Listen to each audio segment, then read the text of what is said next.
Hey guys, Solman here. Welcome back to Terraria Season 2. Since last time, I've made some more renovations to my base, and it's just about done, just got a bit more work to do. However, we have a lot to do in this episode, so let's jump right in and talk about fishing. For starters, what do you need to fish? Well, you need a rod, and you need some bait. For a rod, you can easily craft one using wood, iron, lead, or demonite.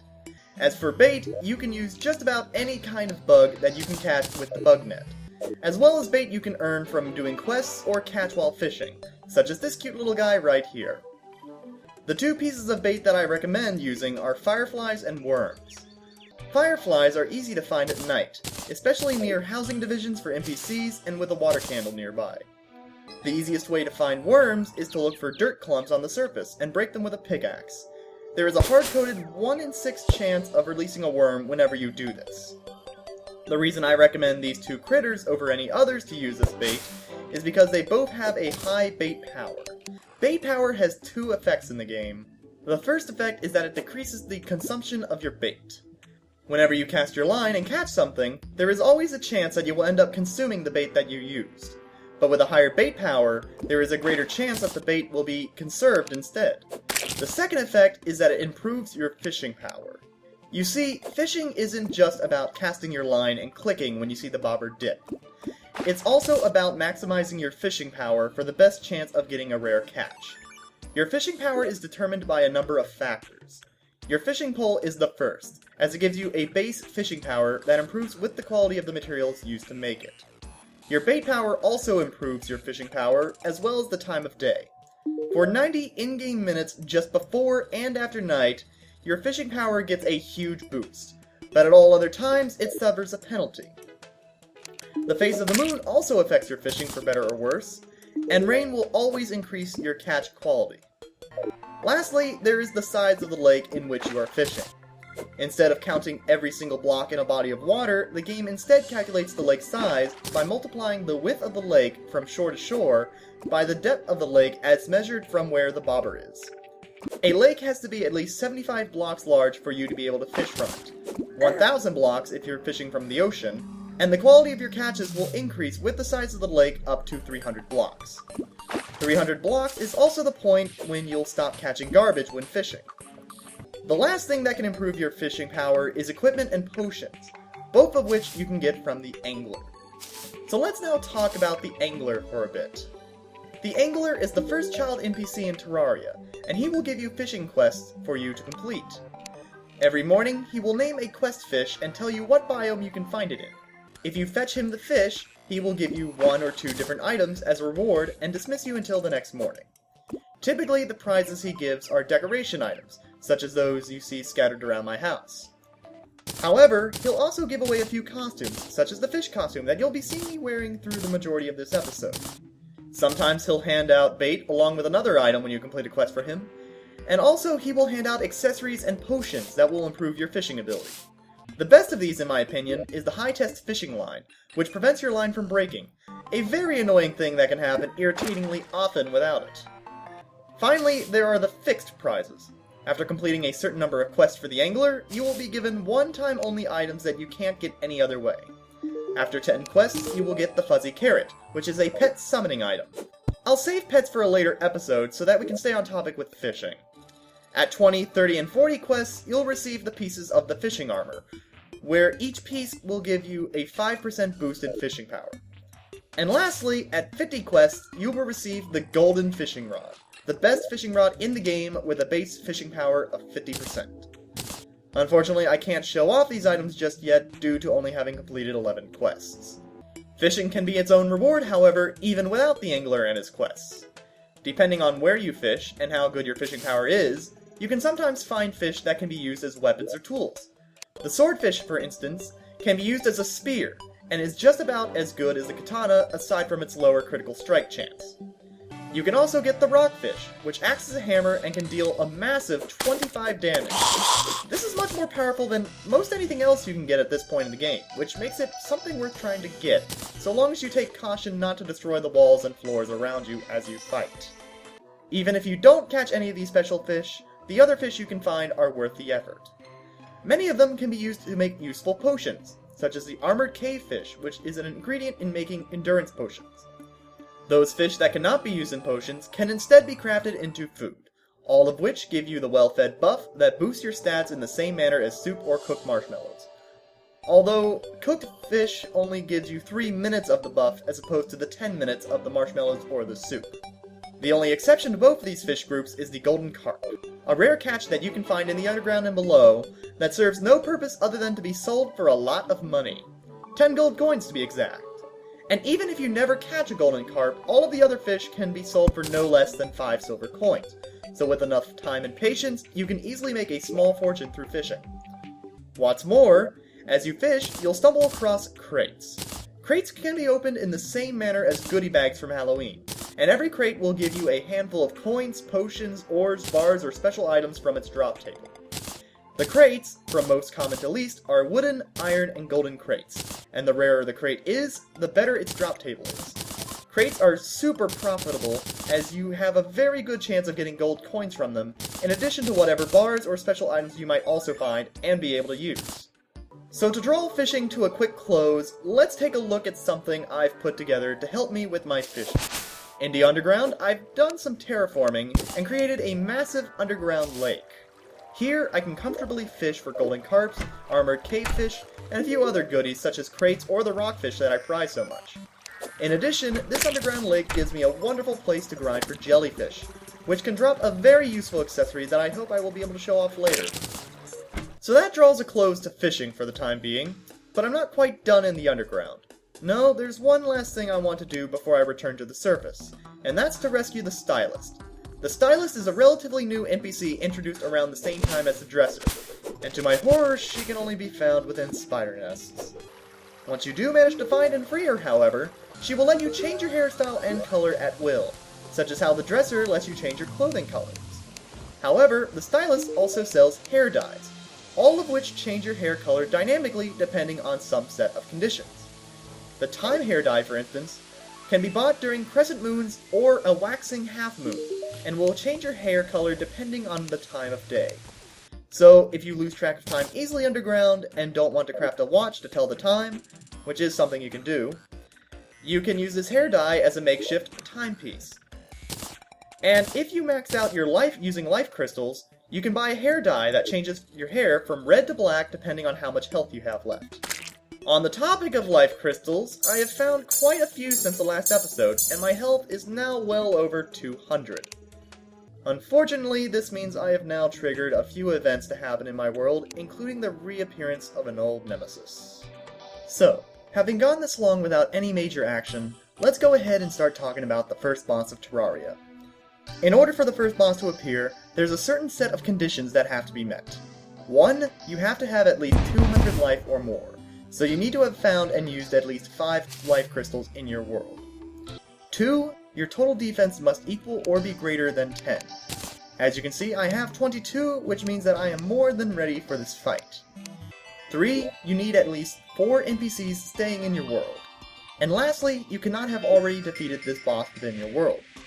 When all of these conditions have been met, you will have a 1 in 3 chance of encountering this boss at the start of every night afterwards. So how do you prepare for this fight? Well, more health and defense is always a good thing, and if you have as much defense as I do and some health potions in reserve, then there's very little that this boss can do to hurt you. What I consider a necessity for this fight, however, is a good ranged weapon, and ideally one with a piercing effect. My machete is a good ranged weapon for fighting this boss, but as I will show off in a rematch against the boss, there is a weapon that is much better against it, and that is the shuriken. The shuriken is a slow-moving thrown projectile, and while it doesn't do as much damage as the machete, it has a high chance of not breaking after use, meaning that you can pick it up and use it again. What's more, it has a piercing effect, and as I will show, this will make it super effective against the boss. As for what else you can bring to this fight, all I can recommend is either building a small arena of tiered platforms or equipping some accessory that improves your mobility, such as the cloud in a bottle. So once you've prepared for the fight and have fulfilled the conditions for the boss to appear, you will get a message that alerts you to its presence. Move quickly to your field of battle if you are not already there, and prepare yourself to face against the Eye of Cthulhu. The Eye is basically an oversized demon eye, and like demon eyes, it will flee at the first sign of the morning sun. So this is a boss fight with a time limit. Because it's the first boss, however, it has a reasonably simple pattern of attack. It will first start by charging towards you 3 times in a row. This can be avoided by either running away or jumping around it. This is primarily why you want to have an arena or some form of extra vertical mobility, as it can make this boss a little easier to handle. After 3 charges, the eye will hover into the air and position itself above you, from where it will spawn Servants of Cthulhu to attack you. These Servants of Cthulhu are little more than weaker versions of the Demon Eye, and can easily be dispatched with a single attack of just about any kind. The eye will then continue to alternate between these 2 attacks until you trigger its second phase.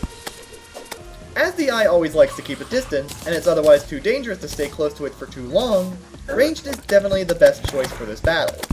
Shuriken make the fight all the easier, however, as their piercing ability makes them capable of hitting the giant eye multiple times. Although each hit will only do about 4 damage due to the eye's 8 defense, a well-thrown shuriken, especially up into the air while the eye is overhead, can still hit it perhaps 6 times between the initial throw and its return due to gravity, meaning that you can chip away at the eye's health relatively quickly, even faster when you include critical strikes in the formula. What's more, the shuriken will one-shot the Servants of Cthulhu, so that will get them out of the equation while you're attacking the eye at the same time. The eye starts with 2,800 health, and once you have whittled it down below 1,400, it enters its second phase. In addition to getting a little more frightening, its tactics change in that it will abandon its earlier behavior of summoning servants to fight for it, and will instead charge at you continuously, with brief lulls to hover overhead after every 3rd charge. What's more, the attack's eye power shoots up from 15 to 23, meaning that it can do serious damage if you are not careful. However, this attack boost comes at a cost, for now the eye's defense has dropped to 0, which means that you can now kill it all the faster. Keep up the pressure and avoid contact with the eye, and eventually you will slay it and bring peace to the world. For defeating the eye, your prize is some money, some demonite ore, and if you're lucky, one of a few other prizes such as this trophy. With all this demonite, you can craft yourself some new tools or a new fishing rod. But unfortunately, before we can craft any better equipment or even the next tier of pickaxe, we are going to have to find and defeat the next boss. However, that is a matter for another time. For now, I'd like to cover what you do if you want to fight the eye again. As I implied before, the eye will not naturally respawn in your world once you have defeated it once. But if you take 6 lenses to a demon altar, you can craft a suspicious-looking eye, which you can use to summon the eye anytime you want at night. And I plan to fight him a lot before next time to grind up on gold, demonite, and other goodies. But as you can see, I have other matters to deal with first, for I am about to have an invasion on my hands. Goblin invasions are a natural occurrence in the world, and the first one is triggered after you have at least 200 life and have broken at least 1 shadow orb.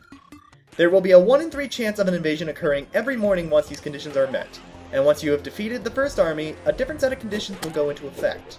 After the defeat of a goblin army, invasions will be blocked for 7 in-game days, and once the block is lifted, there is a 1 in 15 chance of an invasion occurring every morning afterwards. On the day that you get invaded by a goblin army, you will receive several notifications about the direction from which the first wave will arrive. Armies arriving from the east will spawn from the right, and an army from the west will come from the left, despite any confusion I may have created in previous episodes. As it turns out, it is the sun and moon that are backwards in this world, and both set in the east instead of the west. So that is my mistake. Concerning the size of the army, that will depend on the number of players in the world. When a goblin invasion begins, goblins will replace the enemies that normally spawn for that region, and the invasion is not considered over until you have killed 80 goblins, plus 40 for every player in the world that has 200 or more life. For a single-player world, this means that you have to kill 120 goblins to end the invasion, after which you must kill off any stragglers to end it completely. A word of warning, however, and I have not the evidence to verify this, but having a water candle active during an invasion can be a bad thing, as it seems to boost the spawning of goblins much as it does standard enemies, which should make sense since the goblins are overriding the normal spawns. In other words, with a water candle, it can make the invasion go by a lot faster, but you could end up more easily swarmed and overpowered if you are not careful. Now, as for what goblins you may see in an invasion, there's 5 that you will encounter. First are the peons. The peons are the little ones that do little damage and have little HP. Their only major perk is that they are considered shorter than the other goblins and can slip through 2-block tall gaps. Next are the thieves, the taller ones that are dressed similarly to the peons. They can do more damage, have more HP, can jump higher, and can move and break doors faster than any of the other goblins. Next are the warriors, the ones donning the heavy armor. Although slower, they are the most durable and have the most attack, meaning that they can hurt if you let them run into you.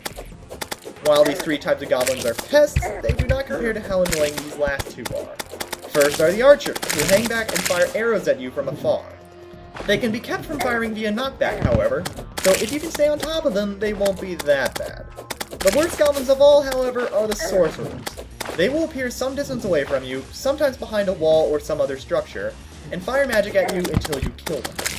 Their magic is not only damaging, but it can also pass through blocks, so they should always be a high priority target during an invasion.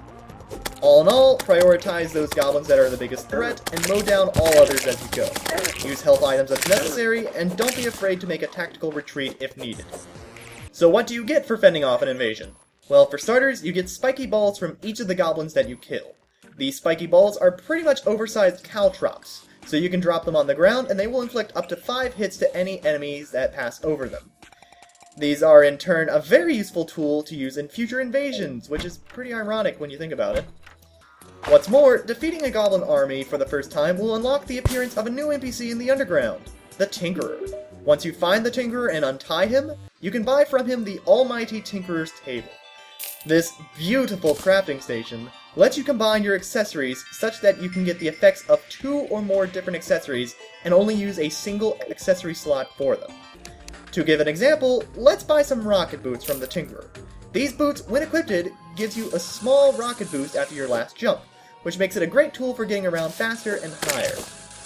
But if I take these rocket boots and combine them with my Hermes boots, not only do I get boots that let me jump higher, but they also contain the gradual speed boost that the Hermes boots provide. What's more, I only have to put them in 1 slot instead of 2. And this is just one combination. There are dozens of other accessory combinations that you can make.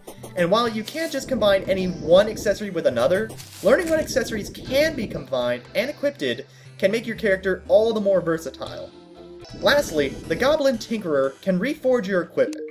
What this means is that, for a fee, the Tinkerer will apply a random modifier to whatever you give him. So with enough time, money, and patience, you can get some of the best modifiers you want on all of your weapons, tools, and accessories, and make yourself all the more able to take on future challenges. Having said all that, I have a lot of preparations to make for the next episodes. Will I go diving in the ocean for profit, or will I instead move on and fight a second boss? Find out next time on Terraria Season 2. This is Solomon, signing off. See you guys next time.